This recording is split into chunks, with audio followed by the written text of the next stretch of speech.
He looks ready to spring into action. Stay nerdy and get your geek on. What's up, guys? Busy coming back at you guys doing another Transformers video review. And today, we are going to be taking a look at the Mastermind Creations Ocular Max Saltus. I forget which actual PS number he is. I want to say he's PS-12? I could be wrong on that. I want to say he's PS-12. The title will have the correct numbering for him. But anyways, this is their take on a masterpiece Springer. And of the many options that were available to me that I could actually buy, this is the one I chose to go with. And how I feel about it, you'll find out as the video progresses. But anyways, before I can truly get into the figure itself, first things first, let's start with accessories. He comes with that one thing from that one episode / movie, the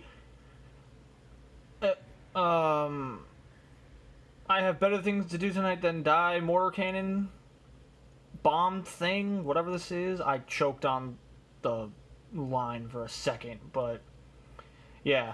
So you can definitely have Springer saying that he's got better things to do tonight than die. Major gripe with this, he can't properly hold it. So the fact that it's painted and looks pretty decent, I'm decent with it.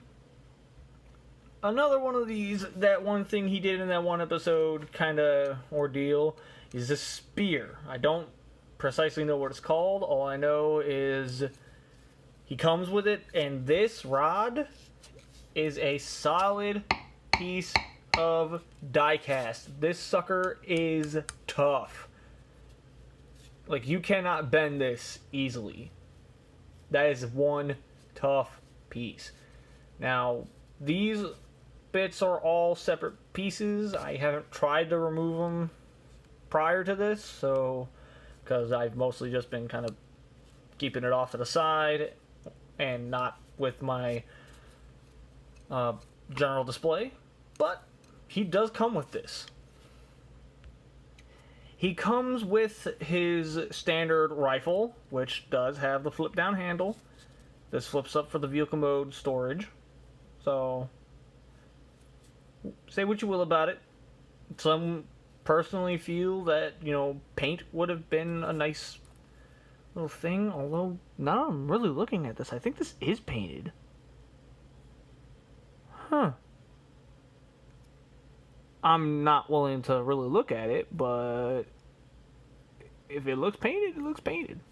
I might have to look at this later. He comes with the propeller sword. That's what this is forever deemed as. It's forever deemed the propeller sword because the sword is literally his helicopter blades.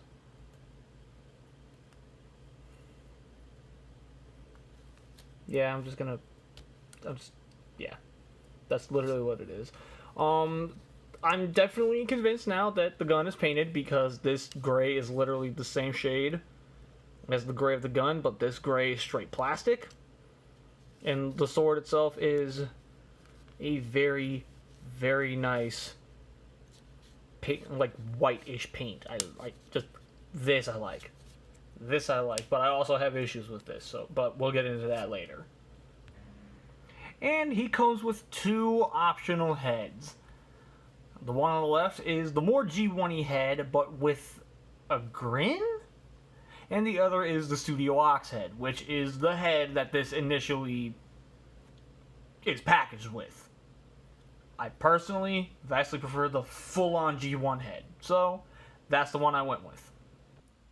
And the last accessories we're going to be looking at are these. These are robot mode weapon storage adapters. I'll show you guys how to use these once we get them into the robot mode, but for right now, these are being held off to the side. One is for the sword, one is for the gun. Like I said, we will get into how all this works later.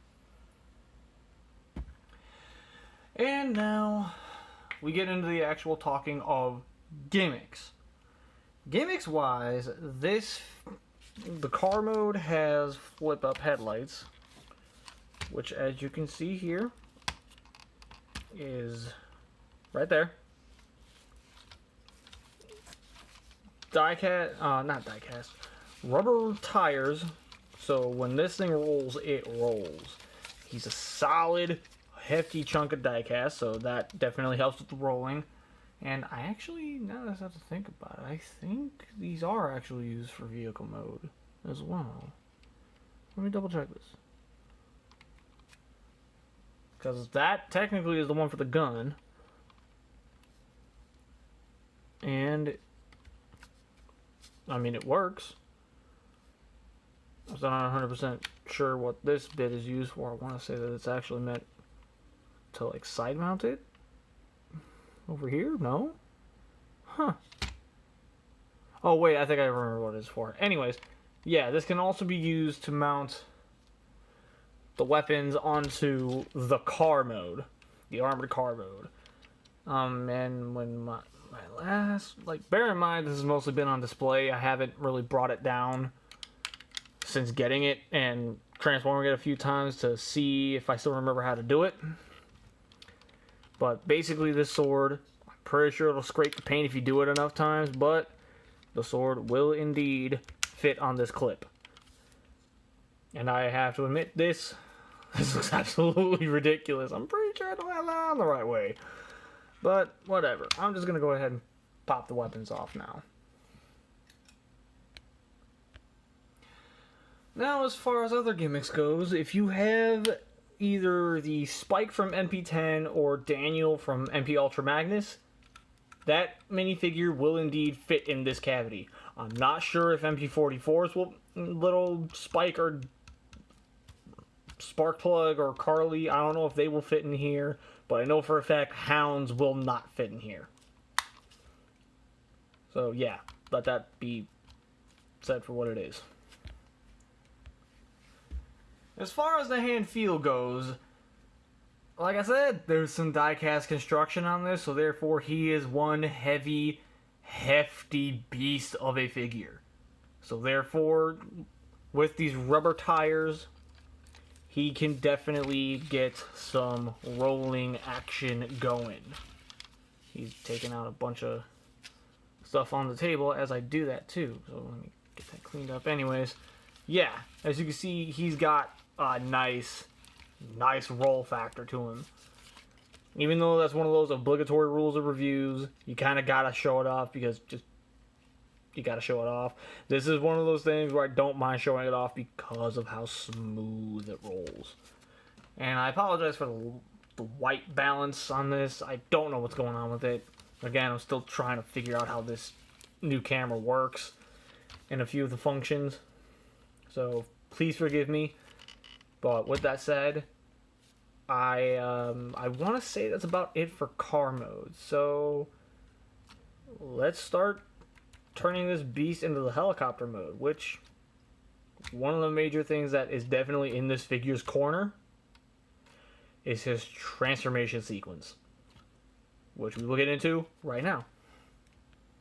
Come to the rear section right here and unplug this bit, if it'll work for you. I'm sure one side will come out. There we go. Take this piece and rotate it around, and then just fold it all the way up and onto itself like that. Take that same exact piece and slide it forward as far as it'll go. Come to these leg sections right here and pull this piece out, as well as extend this bit forward, spin it around, and lock it in right there. Same thing for the other side. Come down to this under section right here and then flip the tires in, just like that. Coming right back to this section right here, you're going to untab it from right here and then flip up the connector and then rotate it at the thigh swivel and then kind of fit what's effectively going to be his robot mode ankle into that cavity. Do the same thing for the other leg. Take these tail fin sections right here and swing them around like this and then just tab this entire section together like so. There we go. That screw cover was coming out. Anyways, moving on. Slide this piece back again, and this time it should actually click and lock into the leg sections, which of course mine is proving to be a pain in the butt. There's one, and there's the other. So yeah, slide it in until it clicks in right here. Coming to the other side right here, flip this up, fold in the wheels, and flip this back down. I slightly confused myself a bit for how this front section was going to go. So I did one side already, but I'm going to show you on this side how to do it. So the first thing you're going to want to do is untab this, bring it down, and rotate it up like this. You're going to grab it from right here and then break this connection. Come to this piece right here and untab it. Take this forearm section, pull it out, rotate it around to right there. You're going to want this black tab to go into that slot right there, and then you're going to want this green slot to go into the forearm. And it's easier than you think. Like that. Once you get that done, take this whole piece and just, without busting everything up, untab it, fold it back like that, and then just start tabbing it all back together, and then flip this down. And for the most part, that's the helicopter mode. I'll go ahead and do some final touch cleanup, and then we'll take a look. And there we go. There's the helicopter mode. I'm gonna be real. The helicopter mode, I could barely care for. Admittedly, the helicopter mode it's never been my favorite mode on Springer. I always felt the helicopter mode looked super dumb. But for what it is, and for what it's worth, it is cool. Sometimes it spins, sometimes it gets really, really stiff. I mean, it's obviously not being very stiff now, but, you know, say what you will.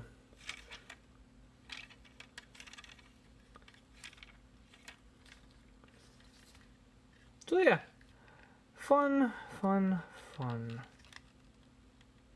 I quite enjoy this figure as a whole, either way, so this helicopter mode obviously is not going to affect his final grade in any way, shape, or form. Like, I'm going to be real with you guys right now. It's not going to affect his final grade, his final score, whatever you want to call it. None of it is hindered. None of it is just this helicopter mode. While, again, I feel the helicopter mode is dumb. But that's because on Springer as a whole, I feel the helicopter mode is dumb. It is absolutely dumb, and I just don't like it. It's my own personal opinion, so let that be for what it is. With that said, that's the helicopter mode for you. And again, with the hand feel, again, nothing's really changed here. So obviously, I'm not quite adept with reviewing triple changers on the channel. So obviously, if I'm repeating stuff, it's because I'm used to just going straight to a robot, which I'm about to do right now. Once you remove your helicopter blades, you're going to slide this bit forward again. If it'll come undone for you. Well, okay, so obviously you should have done that first, but whatever. Slide that forward. Once all this is done, come to this rear section right here, split basically right down the middle again. Fold this out like this, and then just start collapsing this back up into its car mode configuration. But then flip this around to the back and flip up the knee. Same thing on the other side. Now that we have these pieces undone like this, we're going to go ahead and basically just reverse the order of how we did all of this. But we're going to bring this down, and we're going to plug it into this black piece right here. And that should create your robot mode elbow. Coming to this shoulder piece, just kind of bring it up like that, and hide this away again the same way you would normally. Straighten out your arm, fold this over like this, and then this whole piece is going to come down and lock in right here. Then this is going to come up and up to further collapse this in. Same thing for the other side, obviously. Take this piece and slide it back down again, so we can get in here and then, well, unplug this and then open this, so we can actually get the head out. While I have this open, I want to point this out. These panels right here, with this cockpit section opened up like this, you have a much easier time getting in here to pop these out, because you're going to need these for your robot mode. These might have also been used for helicopter mode. I'm not 100% sure, but I don't really care, because either way, the helicopter mode, like I said, it's dumb. But whatever. So yeah, if you're having trouble getting these panels out, just pop them out through from here, and you should be able to get this lined up. No problemo. So, anyways, let's get on with it. Flip this piece up like this, and then swing this whole panel around like that. Then we deal with this. Once you have these panels flipped out, there's this tab here and a tab on the panel itself that locks into this panel. Now, I've done this quite a few times on my own time, so I know how it works. Well, what do you know? It actually did work for me. Anyways, yeah, that's basically what you gotta do, which shockingly locks his chest together very well. Like, I'm really pushing on him, and it's not budging at all, so let that be for what it is. Coming down to the feet, which are absolutely not in focus, you're going to go ahead and pull this down, straighten it out, and yank this toe section out like this. And that's ultimately what's going to make his feet. Do the same thing on the other side. Close this back panel up, and then slide this whole thing back up again. And that should allow it to just stay in place. Could have sworn there was an actual locking plug for the rest of this, but whatever. There you go. That is the back. Now, the hands. Just open this panel up. If it'll cooperate with me. And using one of these small little areas, just get a good grip, flip the hand out, close it back up, you're good to go. I'll get them cleaned up, looking all nice and pretty. We'll take a look. And there is the robot mode.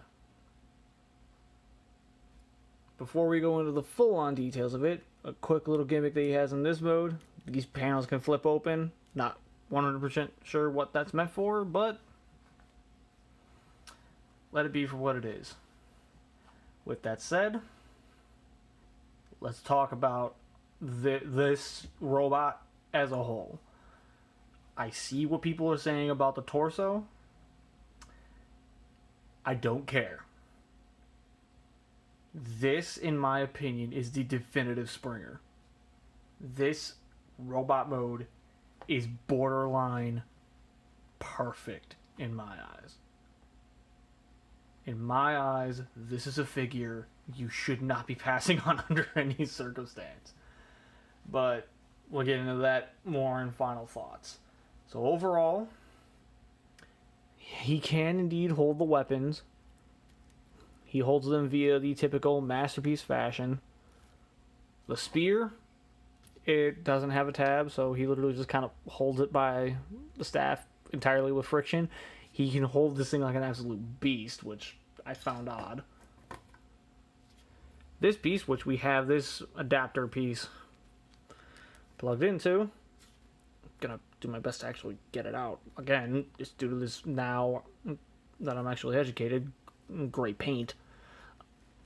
There we go. It's also relatively late and I'm tired, so I'm not as strong as I normally am. But yeah, this will just fit right in there. His hand will close around it, and he has his gun. And then you fold this up and tab it all back together.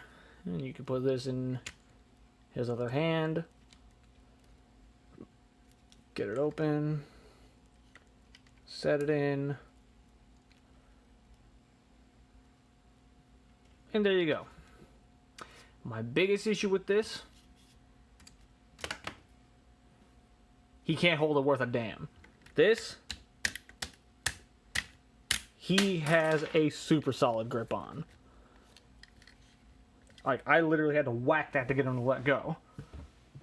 So now you'll excuse me for a second. I actually need to make sure I get those off the floor.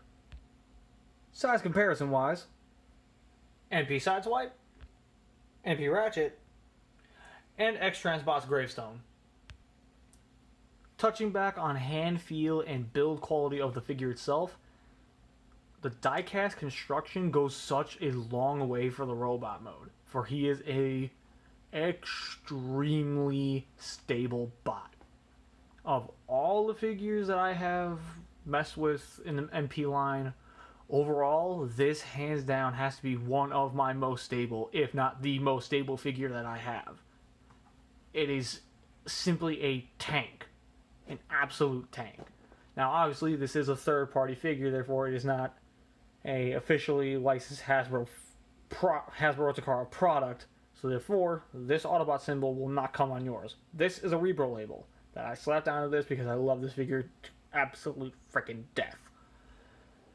But I'm not going to go into the gushes just yet, because we need to go into more important things, that being, how does he pose?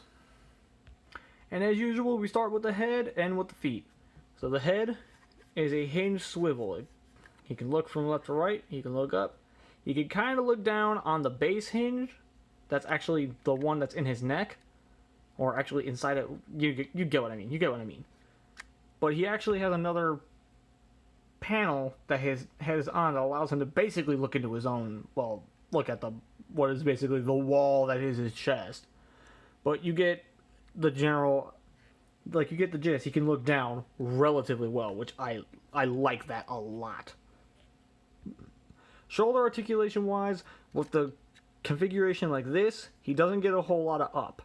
However, if you untransform everything and kind of just have this loosely sit on here, he can clear it and get the full T-pose. He's got a bicep swivel, a double jointed elbow, a wrist swivel, which is mostly just on a mushroom peg, so it does basically what it needs to do. And the hands are an interesting case, because he's got these three fingers are on a pin joint that are kind of stuck in this curled position. His index finger, on the other hand, has two other hinges that allow him to point or do more of the trigger finger. And then the thumb itself is on a ball joint in the base of the palm and a hinge for the first knuckle. So you can get a pretty decent thumbs up, even though I personally feel like you're breaking his thumb to do it. And what I mean by that is actual anatomy of your thumb, not breaking the figure. So let that be for what it is. It makes a pretty convincing fist, though, and you know, that alone makes me happy. He's got a waist swivel, but he does not have an ab crunch. Slightly disappointing, but I can get over it. And here's why. Ratcheted hips that go in and out. Ratchet joints that go forward and back. The hip skirt moves up to get out of the way. He's got a thigh swivel right here. And a double jointed knee that gets you pretty much like he's kicking himself in the back. Really, really, really good range. And then the ankle can basically pivot. And he can tilt, I guess. I don't know. Say, well, call it what you will. He has really good ankle articulation. The overall presence of this figure is an absolute knockout. Absolute knockout. I cannot stress enough how crazy awesome his display presence is. And I'm just, what can I say? I'm really glad that I have this figure. Which is what's ultimately going to lead us into our final thoughts. As you know, I start with negatives. Negatives wise, I don't really have a whole lot. I kind of wish there was more ratchets in it. That would be nice. I definitely feel that he definitely could have used a little bit more diecast, maybe. I don't know, because with how heavy this figure feels, there are certain areas on it that I wish were a little heavier, because then it would have warranted more ratchets. And maybe just being able to have him hold his little football missile thing, like actually properly, like be able to give him an adapter that allows him to hold it in his hands. Even if you don't give me a cradle, like a cradle piece for him or something like that, just that would have been nice. And from what I understand, there is not a single NP release of this character that does that. So, unfortunately, that is something that I will be waiting on for a while. That is if I end up deciding I no longer like this figure nearly as much, which I highly doubt that's going to be the case. And one final negative before we get into the inevitable positives that are overwhelming. He needs to be able to hold that sword better. That sword is driving me absolutely nuts. That said, Gushfest time. The paint looks amazing.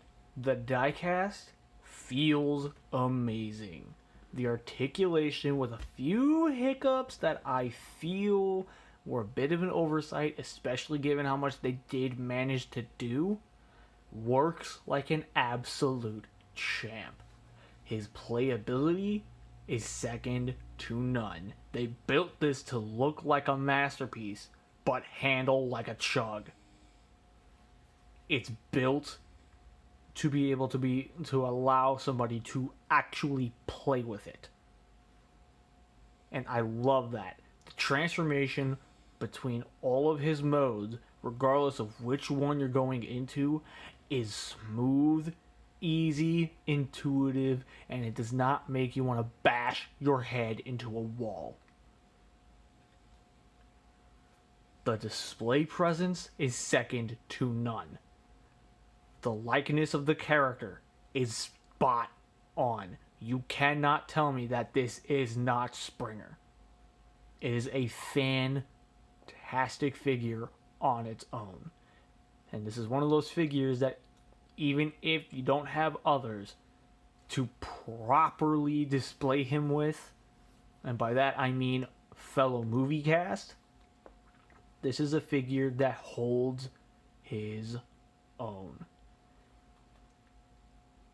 And it makes me proud to give him the highest seal that I can give a figure.